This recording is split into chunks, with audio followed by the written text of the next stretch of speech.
Sumainyo ang Panginoon. At sumaiyo rin. Ang mabuting balita ng Panginoon ayon kay San Lucas. Papuri sa iyo, Panginoon. Noong panahong iyon, sinabi ni Jesus sa mga Pariseyo, "May isang mayamang nagdaramit ng mamahalin at saganang-sagana sa pagkain araw-araw. At may isa namang pulubing nagngangalang Lazaro, tadtad ng sugat na nakalupasay sa may pintuan ng mayaman upang mamulot kahit mumong nahuhulog mula sa hapag ng mayaman. At dooy nilalapitan siya ng aso at dinidilaan ang kanyang mga sugat. Namatay ang pulubi at dinala ng mga anghel sa piling ni Abraham. Namatay rin ang mayaman at inilibing. Sa gitna ng kanyang pagdurusa sa Hades, tumingala ang mayaman at kanyang natanaw sa malayo si Abraham, kapiling ni Lazaro. At sumigaw siya, "Amang Abraham, mahabag po kayo sa akin. Utusan ninyo si Lazaro na isawsaw sa tubig ang dulo ng kanyang daliri at palamigin ang aking dila, sapagkat naghihirap ako sa apoy na ito." Ngunit sinabi sa kanya ni Abraham, "Anak, alalahanin mong nagpasasa ka sa buhay sa ibabaw ng lupa, at si Lazaro'y nagtiis ng kahirapan. Ngunit ngayoy inaaliw siya rito, samantalang ikaw na may nagdurusa. Higit sa lahat, inilagay sa pagitan natin ang isang malaking bangin upang ang mga narini ay hindi makaparian at ang mga nariyan ay hindi makaparini."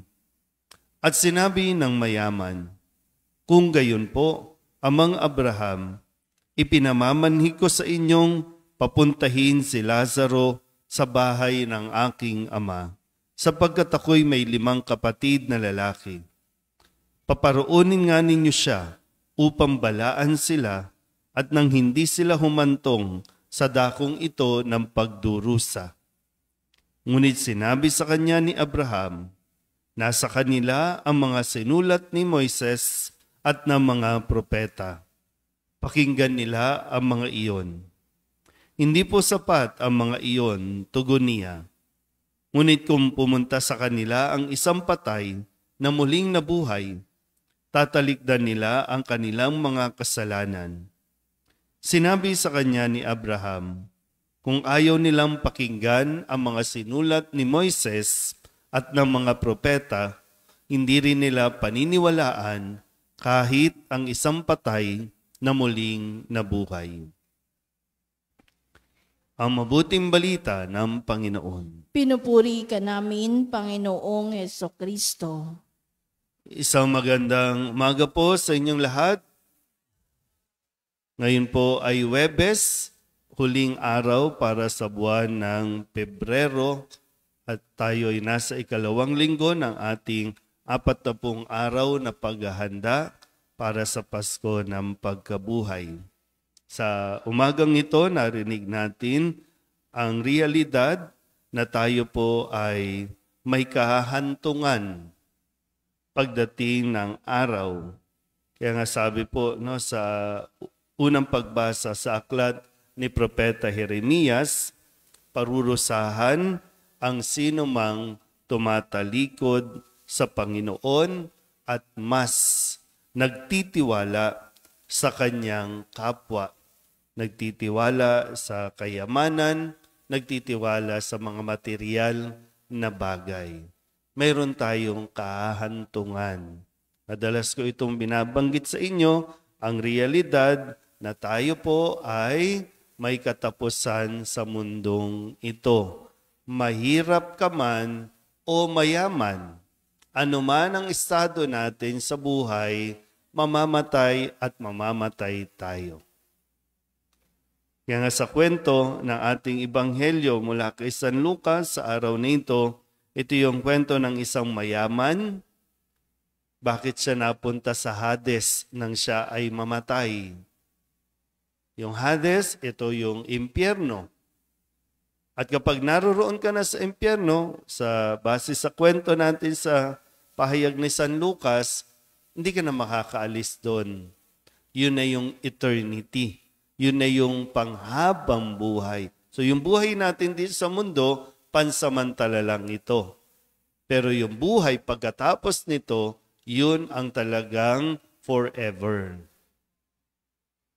Lagi natin itong naririnig at ipinapaalala sa atin kasi ito yung isa sa mga katotohanan na dapat nating intindihin. Kahit pa umabot ka 100 years old o kung ilan pa man, may hangganan ang buhay natin dito. Pero kailangan mong mas maintindihan at unawain, lalo pa sa panahon natin ngayon, nasa Kwaresma tayo, na ang panawagan nga ay magbalik loob sa Diyos, tumalikod sa mga kasalanan para hindi tayo maparusahan at mapunta sa impyerno. Totoo po ang impyerno, hindi ito gawa-gawa lang. Lalo tigit, totoo ang langit. Nang mamatay ang pulube, doon siya sa langit, sa piling ni Abraham. So, nagkaroon ng kabaliktaran sa kanilang estado. Yung isang lalaking mayaman, napunta sa impyerno dahil nagpasasa siya sa kanyang kayamanan. Hindi dahil mayaman lang siya, kundi dahil mayroon siyang kapasidad, kakayanan, resources para tumulong sa kanyang kapwa, hindi niya ginawa. Sinarili lang niya. Kaya nga tutusin, di ba? Para bang wala naman siyang ginawang masama doon kay Lazaro, doon sa pulubi. Pero wala din siyang ginawang mabuti para kay Lazaro. Si Lazaro, hindi siya napunta sa langit dahil mahirap siya. Kundi ang sinabi dito, nagtiis si Lazaro nung siya ay nabubuhay pa. Pwede niyang pagsamantalahan, nakawan yung mayaman, pero hindi niya ginawa. Nanatiling nagtitiis sa kung ano yung mayroon, sa kung ano yung nalalaglag kahit dun man lamang, yung nalalaglag na sobra-sobra. Yung naaaksaya ng mayaman, kasi yung mumo, di ba, yung mga natatapon lang, mga nalalaglag. Pero ito yung pinagtiisan.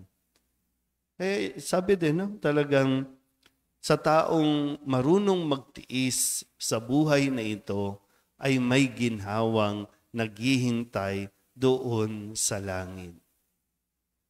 Ay minsan pag ayaw natin ng hirap, ayaw natin mahirapan, ayaw natin magtiis, kaya kumakapit tayo sa tao, kumakapit tayo sa pera, kahit mali na ang ginagawa o ipinapagawa sa atin, sunod-sunuran tayo kasi nga ayaw nating magtiis ng hirap dito sa mundong ito.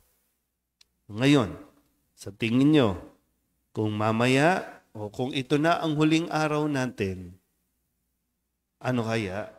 Saan kaya tayo mapupunta? Sa Hades o sa langit? Depende po yan sa uri ng pamumuhay o pagsasabuhay natin sa biyaya ng buhay na ibinigay ng Diyos sa atin. Pero ulit, may hangganan at pansamantala lang ang buhay natin dito sa mundo. Amen?